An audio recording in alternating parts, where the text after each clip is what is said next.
ती योजना करताना ती नोकरी आहे का इंटर्नशिप आहे हेच आपल्या मुलांना कळलं नाही। त्या आस्थापनाला वाटलं की तुमचं काम चांगलं आहे तर ते तुम्हाला कायमस्वरूपी नोकरीत घेतील। 10 लाख युवकांना आपण इंटर्नशिप देणार असं सांगितलं होतं। मुख्यमंत्री युवा कार्य प्रशिक्षण योजना, आता ही जी प्रशिक्षण योजना तयार केली ही खरं तर माझं मंत्री महोदय अतिशय विनम्रपणे मला आपल्याला सांगायचं आहे की योजना खूप चांगली परंतु घाईघाईत केलेली योजना असं मी या योजनेचं वर्णन करू शकतो।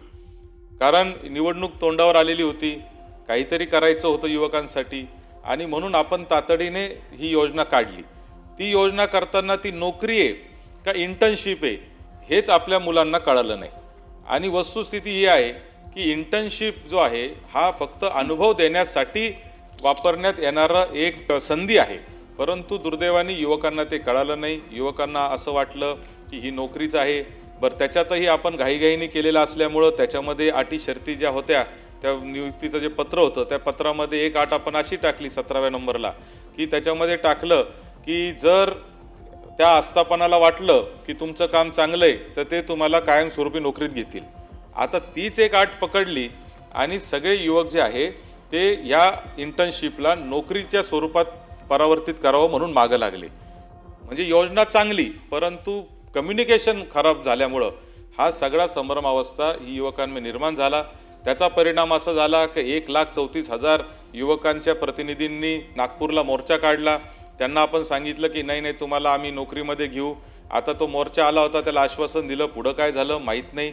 त्याच्यानंतर आज अशी परिस्थिती आहे की जवळजवळ 5,500 कोटी रुपये आपण मागच्याही बजेटमध्ये ठेवले होते, आताही जवळजवळ 5-5.5 हजार कोटी रुपये या योजनेसाठी आपण बजेटमध्ये ठेवलेले आहेत। 10 लाख युवकांना आपण इंटर्नशिप देणार असं सांगितलं होतं।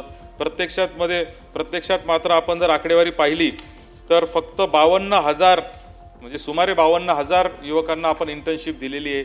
म्हणजे 10 लाखाचं उद्दिष्ट ठेवलं परंतु 50-55 हजारच युवक जर याच्यामध्ये येत असतील तर कुठंतरी मला असं वाटतं की या योजनेवरचा विश्वास हा युवकांचा उडालेला आहे, ही देखील वस्तुस्थिती आहे।